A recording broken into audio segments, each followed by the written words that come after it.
Hey guys, welcome back to our nutrition lectures. We are going to pick up today with our supplements, okay? And so a lot of people take supplements. It's pretty common. We see it a whole lot in the athlete world. We see it a lot as diagnoses from doctors, but it can be good. Typically, if we're doing more activity, then we're probably going to need more energy, but we don't necessarily have to have all of the micronutrients and macros, okay? So a lot of times athletes get caught up in thinking that they need large doses in order to have better performance and better health. Typically, the vitamins that we see this happening with are C, E, and B complex, which I mentioned a little bit about how B complex is known to help with energy. However, it might give you a tiny little burst, but typically if you need more energy, then you need to take in more carbs because that's our main fuel source. Vitamin E, there's not really a lot of proof that that's going to do a whole lot to help protect you from being injured. And then vitamin C, actually, if you take in too much of that, it can cause kidney stones, it can cause upset stomach and diarrhea. But those are typically the ones that we see people taking way too much of. Just know it's not always a good thing. Now, as far as supplements with minerals are concerned, calcium and iron, those tend to be low in diets naturally. And so we can need to modify those just so that way you're meeting those needs. If you've got an athlete that doesn't do a lot of dairy, calcium may be necessary.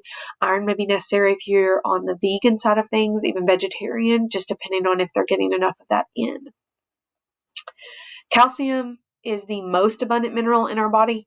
I know at different points in my life I've had to have calcium supplements because I don't do a lot of dairy. I've had doctors recommend it. That's okay. It's not a big thing. As you get older, more levels are needed to help maintain bone growth, bone loss. Without it, they become very, very brittle and weak. In general, females don't get enough. That could have to do with menstruation. It could have to do with growth. But in general, we don't get enough calcium as females, okay? So it can help to retain your bones to help to retain. However, exercise can do that too. Weightlifting, not cardio, but weightlifting, where muscles and tendons pull on your bones because that's where they attach, that actually helps to strengthen them, okay, and can help with calcium retention. So if you're working out, supplementing with calcium or increasing milk products, that can actually help your body to process them and actually use them. So it's not as effective for somebody taking them that's not doing some type of weightlifting. You can occasionally get issues with GI problems, tummy problems from taking in too much calcium, so just make sure you're monitoring it properly. A lot of athletes deal with lactose intolerance, so you've just got to make sure that you're meeting those requirements. Iron, remember I said this is the most common in females. It's especially common during the time of the month when they are menstruating. However, having low iron leads to anemia. That has to do with your oxygen carrying capacity. So if an athlete is anemic, they can't carry as much oxygen. If they can't carry as much oxygen, we're not going to see as good performance athletically. So an athlete being anemic and not treating it can be very, very detrimental both to the athlete, to the sport, to everything, okay? They're going to get very, very weak. They're going to feel very fatigued, could even pass out. It can be really, really bad, okay? Yet again, though, if you don't need to take iron supplements and you do, that can lead up to toxic problems. It can also cause extreme constipation. So you don't guess about being anemic. You find out if you are, and then you supplement. You don't just take iron supplements, okay? It's not good if you don't need it. Protein supplements. This is a huge one. This is the one that everybody wants to talk about. Typically, you take in 1 to 1.5 grams per kilogram of body weight of protein. That's what you need to increase your muscle mass. However, a lot of times people take in more than they get from their normal diet. That's okay if you're doing the work that meets that. Another big one that we see in the sporting world is creatine. Now, this is something that naturally happens in the bodies. It's produced by your kidneys, your pancreas, your liver. They all make it. It's also found in meat and fish. It has a big role in your metabolism. There are 2 different types. I'm not really concerned with you knowing too much about those. There's free creatine and phosphocreatine. Those are just some general information about creatine. Now, positive, these are what the claims are, what the research shows. There can be some increased intensity of your workouts. It can help to buffer lactic acid, not get rid of it, not stop it, but buffer, so moderate it. Can stimulate protein synthesis, can decrease total cholesterol, and it can increase fat-free mass. Now, we tend to see a lot of negatives as far as weight gain, muscle cramping, and lots of renal problems and GI problems, so stomach, kidneys, those kind of issues. Creatine is typically not taken appropriately. That is my big problem with creatine. Also, the FDA does not fully regulate all supplements. That's my other big problem with using supplements of any kind whatsoever. A lot of times what we see happening are that you're retaining water. That's why you're ending up cramping, because it's throwing off the levels of sodium and potassium to water in the body. That's also why you tend to feel a pump. That's why you see a weight gain, because you tend to retain a lot of water within your muscles. This can lead to muscle tearing. Does it always? No. Does it have to? No, but it can, because your muscles are swollen full with water, and then you're trying to work them even harder, and so they can end up tearing. Now, back to taking creatine properly. For creatine to be most effective, it is supposed to be taken in phases. You're supposed to have a loading phase, okay? And mostly I'm putting this here so that those of you that are doing it understand to do it properly. So it has to do with taking a certain amount, so many grams per kilogram, not pound, per day. It's split you split that over 4 to 5 times throughout the day. Each time you take it, you take 16 ounces of water. It's only 5 days long. Okay, loading phase is usually only 5 days. You're cycling onto and off of creatine, loading and maintenance phases. You should not be taking it at these high levels all the time. Not a good thing. Maintenance, you're going to take that amount for 1 month. Typically, then you need at least a 1 month of nothing. We call that the washout phase. The other thing with creatine is it's not banned. However, NCAA institutions cannot distribute it. Okay? They're not supposed to distribute it. NCAA isn't going to ban it. However, they could have banned something that is in your creatine supplement that you take that you don't realize. And so that can actually make you pop positive on NCAA drug screenings. So you need to be very, very careful about supplementing and what's in your supplements. And are they regulated? Are they monitored? Because they're not viewed the same way that food are, or drugs, because they fall somewhere in the middle. Okay? Be very careful with supplements. There are a lot of different herbal supplements that people like to take as well. It's becoming more of a trend. Think about essential oils. Those have become much more popular lately. It is a natural alternative to drugs and medications. Typically, they have almost no adverse side effects unless you are allergic to them. But, I mean, if you're allergic to something, you're allergic to it. It doesn't matter if it's an herb or if it's a drug. So they can help with hormonal problems. Typically, you don't have to consume any food. No control over these. They're not regulated at all. So you need to be very careful that these come from where they need to come from. Some of the big herbal supplements, the most popular ones, ephedrine is one of them. This has been outlawed for years. You're not supposed to use it. It used to be used in diet pills. it's really not good for you. It's very, very similar to speed. Okay. People used to put this in diet pills because it was making people lose weight like crazy, because essentially it was speed and it was boosting their metabolism, and they were like going crazy with energy and all over the place. FDA has put out lots of warnings. In 2003, it was actually banned. Okay. So it is banned in the NCAA, NFL, NBA, Minor League Baseball, and the USOC. They've all banned it by athletes. There's a lot of dangers with taking it. Heart attack, stroke, tachycardia means really, really fast heartbeat. You can get super paranoid. You can get depression. You can convulse. You can go into a coma. And then you've got the calmer symptoms: fever, vomiting, palpitations means irregular heartbeats, and then respiratory depression means your breathing rate slows down. I don't know about you, but none of these things sound like a positive to make me want to take this. But it technically is an herb and natural. Before we move on to this next one, other things that we tend to see people use in that natural herb category. Peppermint is an herb. It is considered to be good for treating headaches, sinus issues, things of that nature. Ginger is known to help with motion sickness. I'm trying to think of a few other ones. Lavender is known to help with calming, sleep aids. We put lavender in a lot of different lotions and things of that nature, especially to help with like babies.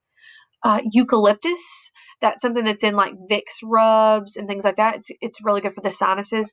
All of those are herbs. Like those are all things that can help the body in natural ways. Like I said, essential oils falls into that category. But yet again, the big thing, you gotta make sure it's coming from reliable sources and that it's good quality because it's not regulated. Okay, keep that in mind. So, glucose supplements. These are extremely necessary in diabetic and hypoglycemic athletes, especially. Obviously, any person, even if they're not an athlete, if they have those conditions, these are important for them. But that's where we see them most in the sporting world, obviously, is our athletes. You could take in large quantities of sugar prior to activity, so it boosts your blood glucose, releases insulin, allows the cells to start taking all that in. Typically, we see a good thing on your performance with that. Some athletes are super, super sensitive to this, and they have problems taking it in, can lead to big stomach problems and diarrhea. Typically, we would prefer you to take in a good pregame meal as opposed to just supplementing glucose unless you need to supplement it because of hypoglycemia or diabetics. I had a type 1 diabetic football player. He actually played college, did really, really well. He figured out that if he kept Skittles, that was his thing. He kept Skittles, and he figured out that he didn't have to give himself shots during the game. If he ate a handful of Skittles between pregame and kickoff, it would boost his blood glucose enough to kickstart and manage his insulin and actually keep him level throughout the whole football game. No idea how he figured this out, but that's what worked for him. And so we literally kept a bag of Skittles on the sideline for him because that was how he helped. That's how he did his glucose supplements instead of doing the tabs that you can get for diabetics. Now, that's not necessarily a good thing for all athletes. As you can see, it has some positives, it has some negatives. We would prefer to see you do something like a carb loading the night before or breakfast time if your game is a nighttime game to help to boost those levels of blood glucose. So, what about caffeine and the athlete? Not talking about energy drinks yet, but just caffeine in general. We know that caffeine is a stimulant. It has an effect on our central nervous system. It's in sodas, tea, coffee. It's actually in some chocolate. It helps to make us less tired. It makes us more aware, makes us more alert. It is typically not detrimental to our performance. However, you can get headaches from taking too much, not enough, or deciding to quit. It can cause you to be irritable. It can boost your heart rate. can make you nervous. In the Olympics, it's a drug, especially in rifle competitions, because it can make you more hyper alert, more hyper aware. But the Olympics view it as a drug, and you would have to have 5 to 6 cups of coffee. To test positive. I don't know how I did that. Okay, 5 to 6 cups of coffee to test positive. That's a lot. Typically, you're not going to have that in a day. I mean, you could have 1 soda in a day, 1 cup of coffee in a day, and you're probably going to be fine as far as caffeine goes. You would have to have an insane amount of caffeine in order to test positive on a drug screening for caffeine. Now, energy drinks, completely different. Their level of caffeine, so here's an example. In the size of a Coke bottle that you get from a vending machine, there's usually like a Coke or a Mountain Dew. There's somewhere between 40 and 60 milligrams of caffeine in that whole thing. So not the little cans that you get from, like a 12-pack that you buy at the store, but the bottles, 20 to 60 milligrams, okay? Energy drinks go anywhere from 50, and actually I think 500 is incorrect because I have seen some energy drinks that have 600 milligrams of caffeine in that one can. One can. Sports drinks should not have any caffeine, okay? So do make sure that you do know that difference. You should not be drinking sports drinks with caffeine. But an energy drink, I know I've seen students that drink multiple of these in a day. 500 milligrams at a time is not healthy. That is going to cause you to test positive, okay?